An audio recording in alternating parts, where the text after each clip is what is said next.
बिस्मिल्लाहिर्रहमानिर्रहीम। अस्सलाम वालेकुम स्टूडेंट्स, कैसे हैं आप लोग। तो लास्ट वीडियो में हमने देखे थे कि माइटोसिस की सिग्निफिकेंस क्या है, उसके एरर्स क्या हैं। अब जो हम टॉपिक स्टार्ट करेंगे टॉपिक 4.3, उसमें मियोसिस को देखेंगे कि मायोसिस का प्रोसेस किस तरह होता है और वो कितना डिफरेंट है माइटोसिस से और कितना सिमिलर है माइटोसिस से। मियोसिस मियोसिस आपके पास एक इस तरह की सेल डिवीजन है जिसमें डॉटर सेल जो है वो पेरेंट सेल का half number of chromosome receive करती है at the end of the cell division. सही है। माइटोसिस में तो हमने देखा था कि सेम नंबर ऑफ क्रोमोसोम में रिसीव कर रही है, लेकिन मियोसिस में ये जो है half number of chromosome receive कर रही होती है। इस प्रोसेस में होता क्या है कि एक डेप्लॉयड पेरेंट सेल होता है। डेप्लॉयड पेरेंट सेल का मतलब कि उसके पास 2n नंबर ऑफ क्रोमोसोम होंगे, n नहीं होगा, 2n होंगे। वो दो सक्सेसिव डिवीजन के अंडरगो जाएगा, यानी कि उसमें पहले मियोसिस 1 होगा, मियोसिस 2 होगा, और वो एट द एंड आपके पास 4 हैप्लॉइड सेल्स जो है वो जनरेट करेगा। 4 हैप्लॉइड सेल का मतलब, यानी कि हैप्लॉइड सेल का मतलब उसके पास n नंबर ऑफ क्रोमोसोम होंगे और डेप्लॉयड में 2n नंबर ऑफ क्रोमोसोम होंगे।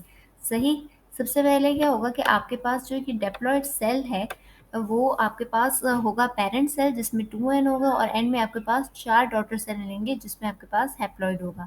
सबसे पहले मियोसिस में क्या होगा। मियोसिस में आपके पास जो है सबसे पहला जो आएगा वो होगा आपके पास homologous chromosomes. Homologous chromosome diploid parent cell में सेपरेट आउट होंगे और दो हैप्लॉयड डॉटर सेल बनाएंगे। अगेन मैं आपको ये बात बता रही हूँ कि पेरेंट सेल डेप्लॉयड होगा और जो डॉटर सेल होंगे वो हैप्लॉयड होंगे। मेयोसिस वन में सबसे पहले आपके पास प्रोफेज वन होगा, मेटाफेज वन होगा, एनाफेज वन होगा और टेलोफेज वन होगा। मेयोसिस वन को हम रिडक्शन डिवीजन भी कहते हैं। इसका गोल क्या है, इसका गोल ये है कि ये होमोलोगस क्रोमोसोम को सेपरेट आउट करेगा और क्रोमोसोम के नंबर को 2n से सिंगल n कर देगा। ठीक है। होमोलोगस क्रोमोसोम क्या होते हैं। होमोलोगस क्रोमोसोम आपके पास इस तरह का पेयर ऑफ क्रोमोसोम है कि एक वो उसमें क्रोमोसोम पैटर्नल होगा, एक उसमें मैटरनल होगा। यानी कि एक क्रोमोसोम उसके पास फादर से होगा, एक क्रोमोसोम उसके पास मदर से होगा। इन होमोलोगस क्रोमोसोम्स का साइज भी सेम होगा, शेप भी सेम होगी, इनके सेंट्रोमेयर की पोजीशन भी सेम होगी और इनकी जीन्स भी सेम होगी और वो सेम लोकेशन पर होगी। सही। आपको मैं होमोलोगस क्रोमोसोम दोबारा बताती हूँ कि होमोलोगस क्रोमोसोम क्या है।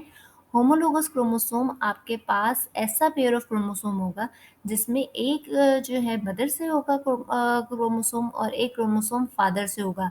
इनका size, shape, position of centromere और जीन सब सेम होंगी। सही।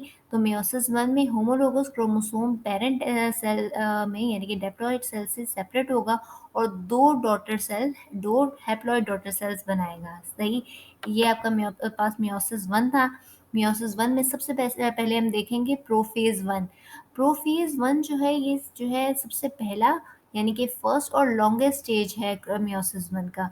और जब आपको ये पूरा प्रोफेज वन समझ में आएगा ना, तब आपको समझ में आएगा कि ये जो मियोसिस है ये ज़्यादातर आपके पास सेक्सुअल रिप्रोडक्शन के लिए क्यों यूज़ होता है, इसकी क्या सिग्निफिकेंस है। और यही वो स्टेप है, यही वो फेज़ है जो कि बेसिकली डिफरेंट है माइटोसिस और मियोसिस में। सबसे जो डिफरेंट स्टेप है वो यही है, सबसे लंबा स्टेप भी यही है। अच्छा, इसमें ये मैं आपको पहले से बता देती हूँ कि ये आपके पास फर्स्ट और लॉन्गेस्ट स्टेप है जिसमें होमोलोगस क्रोमोसोम जो हैं वो पेयर अप होते हैं, जेनेटिक मटेरियल को एक्सचेंज करते हैं और यही जेनेटिक वेरिएशन के लिए रिस्पॉन्सिबल भी होते हैं। अगर आप कभी मदर, फादर या उनके ऑफस्प्रिंग को देखें तो आप देखेंगे कि ऑफस्प्रिंग में कोई ट्रेड्स मदर से लिए हुए हैं, कोई ट्रेड्स उसने फादर से लिए हुए हैं और कुछ उसकी अपनी वेरिएशन है, कुछ डिफरेंट भी है। सही है। ज़रूरी नहीं है कि वो एक तरह का ट्रेट मदर से लेगा, एक तरह का ट्रेट फादर से लेगा। आपने देखा होगा मदर्स को अगर कुछ अच्छा होता है तो वो कहते हैं कि ये मेरे पे गया, कुछ बुरा होता है तो वो कहते हैं कि ये जो है ना अपने फादर पे चला गया है। बट इस तरह नहीं होता है। हम इसके आज साइंटिफिक डिटेल्स देखेंगे। अगर हम प्रोफेज वन की जो है मेन इवेंट्स देखें तो सबसे पहले उसमें है क्रोमोसोम कंडेंसेशन। आप लोग जानते हैं कि क्रोमेटिन मटेरियल होता है वो कंडेंस होता है और विजिबल क्रोमोसोम्स में जो है तब्दील हो जाता है, यानी कि अब उसको माइक्रोस्कोप के थ्रू देख सकते हैं। ये क्रोमोसोम में इस क्रोमोसोम में दो सिस्टर क्रोमेटिड हैं जो कि सेंट्रोमेयर से ज्वाइन हुई हुई हैं। अब आपके पास क्या होगा, अब आपके पास नेक्स्ट स्टेप है साइनेप्सिस। ये जो होमोलोगस क्रोमोसोम है, एक मैटरनल है एक पैटर्नल है, यानी एक मदर की साइड से एक फादर की साइड से है। ये side by side pair up करेंगे और ये जो पेयरिंग प्रोसेस है ये साइनेप्सिस कहलाएगा। ये जो है डायग्राम में भी काफ़ी क्लियर आपको नज़र आ रहा होगा। ये जो पेयर्ड होमोलोग क्रोमोसोम्स हैं जब ये आपस में पेयर अप हो जाते हैं, तब ये क्या स्ट्रक्चर बना रहे हैं, ये टेट्राड्स बना रहे हैं। टेट्रा 4 से निकला है ना, तो 2 थे बाइवेलेंट्स, जब वो मिल गए तो वो 4 क्रोमैटिड टोटल हो गए और अब ये टेट्राड्स बना रहे हैं। जब एक बार इनका सिनैप्सिस हो गया और ये टेट्राड्स बन गए, तो अब इन्होंने क्या करना है, इन्होंने करनी है क्रॉसिंग ओवर। इसमें क्या होता है कि जो नॉन सिस्टर क्रोमैटिड्स है ना, इस टेट्राड में वो डीएनए के कुछ सेगमेंट्स को एक्सचेंज करती है। वो पॉइंट जहाँ पर ये क्रॉसिंग ओवर चल रही है, उसको हम चैज़्मेटा कहते हैं, सिंगल आप इसको चैज़्मा कह लें, और ये जेनेटिक वेरिएशन को जो है इंक्रीज़ करती है। समझ में आया है किस तरह से ऑफस्प्रिंग कुछ ट्रेड्स पेरेंट्स से लेता है, कुछ ट्रेड्स अपने एक पेरेंट से लेता है, कुछ ट्रेड्स अपने दूसरे पेरेंट से लेता है। वो इसी तरीके से, वो इसी क्रॉसिंग ओवर की वजह से लेता है। फिर आपके पास न्यूक्लियर एनवेलप ब्रेकडाउन होता है, यानी कि न्यूक्लियर एनवेलप जो है वो डिसॉल्व हो गई है। जिसने क्या किया है, उसने स्पिंडल फाइबर्स को अलाउ किया है कि वो क्रोमोसोम के साथ अटैच हो जाए। वो स्पिंडल फॉर्मेशंस हुई हैं, स्पिंडल फाइबर जो है सेंट्रियोल से बनना स्टार्ट हो गए हैं एनिमल सेल में। प्लांट सेल में आपको पता है कि स्पिंडल और सेंटर पार्ट में जो है ऑर्गेनाइज होते हैं। अब प्रोफेज 1 की एंड रिजल्ट क्या हुआ है? एंड रिजल्ट इसका ये हुआ है कि होमोलोगस क्रोमोसोम जो हैं उन्होंने टेट्राड्स बनाए हैं, क्रॉसिंग ओवर की है, और जो क्रोमोसोम्स जो हैं वो अब आपके पास अलाइनमेंट के लिए प्रिपेयर हो गए मेटाफेज प्लेट में। ये आपका प्रोफेज 1 एंड हो गया। अब हम स्टार्ट करेंगे मेटाफेज 1। मेटाफेज 1 में क्या हो रहा है? मेटाफेज 1 आपका सेकंड स्टेज है मियोसिस 1 का, जिसमें जो है टेट्रेड्स यानी कि जो पेयर्ड होमोलोग्स थे वो सेल के सेंटर में अलाइन होंगे। इसके मेन इवेंट्स देखेंगे। सबसे पहले टेट्रेड्स की अलाइनमेंट होगी, यानी कि होमोलोगस क्रोमोसोम्स जो कि टेट्रेड्स भी कहला रहे हैं, वो मेटाफेज प्लेट यानी कि सेल इक्वेटर के ऊपर लाइन अप हो जाएंगे। ये जो ईच पेयर मतलब क्रोमोसोम्स की जो ओरिएंटेशन है ना, ये यूजुअली रैंडम होती है, सही। तो इसे हम इंडिपेंडेंट असॉर्टमेंट भी कहते हैं। ये जो रैंडम अरेंजमेंट होती है, इससे दोबारा आपकी जेनेटिक वेरिएशन इंक्रीज होती है, और उसके बाद आपके पास क्या होता है, उसके बाद है spindle fibre attachment. Spindle fibre जो है अपोजिट पोल्स की तरफ जो है अटैच करते हैं, यानी कि अपोजिट पोल्स के ऊपर ये जो स्पिंडल फाइबर्स होते हैं ये सेंट्रोमेयर के साथ अटैच होते हैं होमोलोगस क्रोमोसोम के साथ, और ये फिर ईच होमोलोग जो पेयर के अंदर है, वो स्पिंडल फाइबर के साथ अटैच होता है एक पोल के साथ, सही। और फिर ओरिएंटेशन होती है, यानी कि मैटरनल और पैटर्नल क्रोमोसोम जो है वो कोई भी पोल फेस कर सकते हैं, और ये अगेन आपके पास और जेनेटिक डाइवर्सिटी को जो है एनहांस करता है।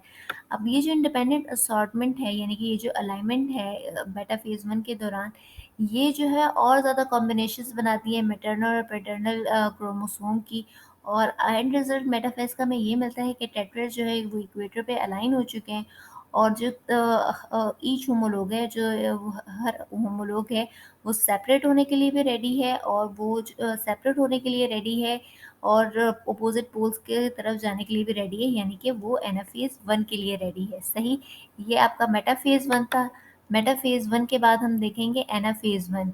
ये थर्ड स्टेज है मियोसिस की, जहाँ पर होमोलोगस क्रोमोसोम जो है वो सेपरेट हो जाएंगे और अपोजिट पोल्स ऑफ सेल की तरफ पुल टुवर्ड्स होंगे। मेन इवेंट्स इसके क्या हैं? मेन इवेंट्स हैं इसके separation of homologous chromosome, spindle fibre जो है आपको पता है शॉर्टन होना स्टार्ट हो जाती है, और वो ईच होमोलोग को अपोजिट पोल्स की जानिब पुल करती है, अट्रैक्ट करती है।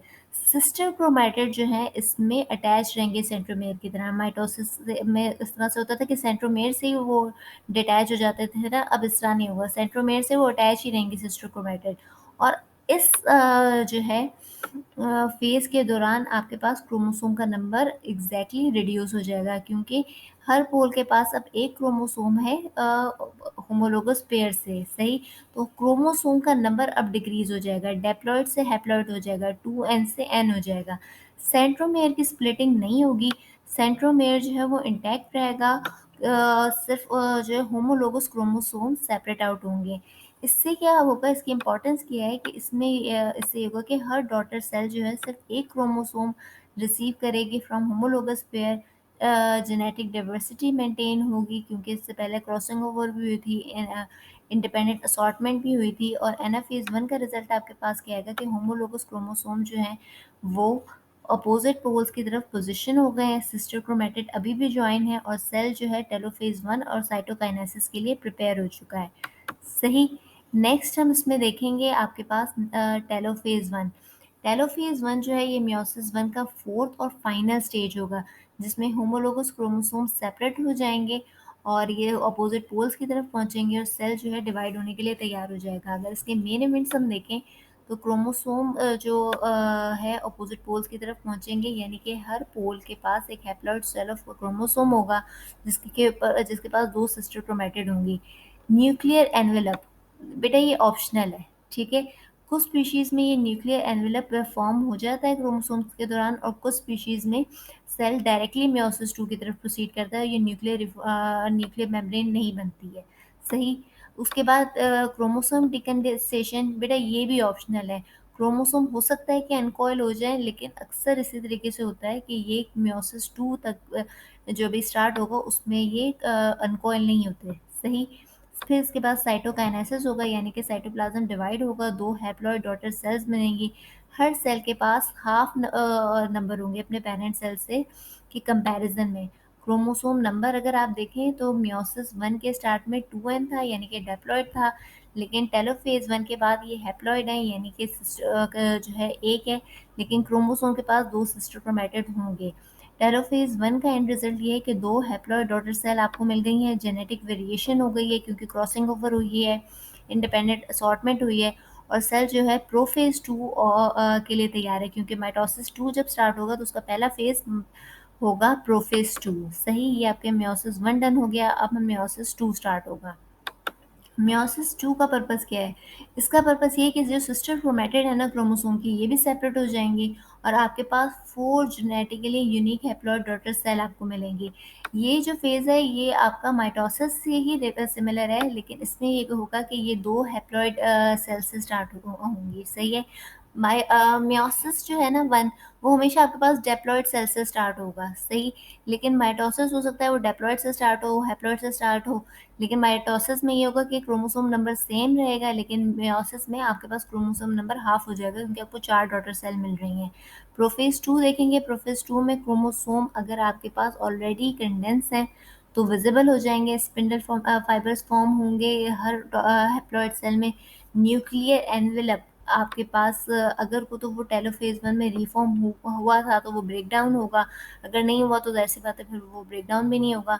सेंट्रियोल सेल्स के अपोजिट पोल्स की तरफ मूव करेंगे, मेटाफेज टू का प्रोसेस आएगा, क्रोमोसोम लाइनअप हो जाएंगे, इंडिविजुअली लाइनअप हो जाएंगे मेटाफेज प्लेट पे जो कि इक्वेटर होता है सेल का।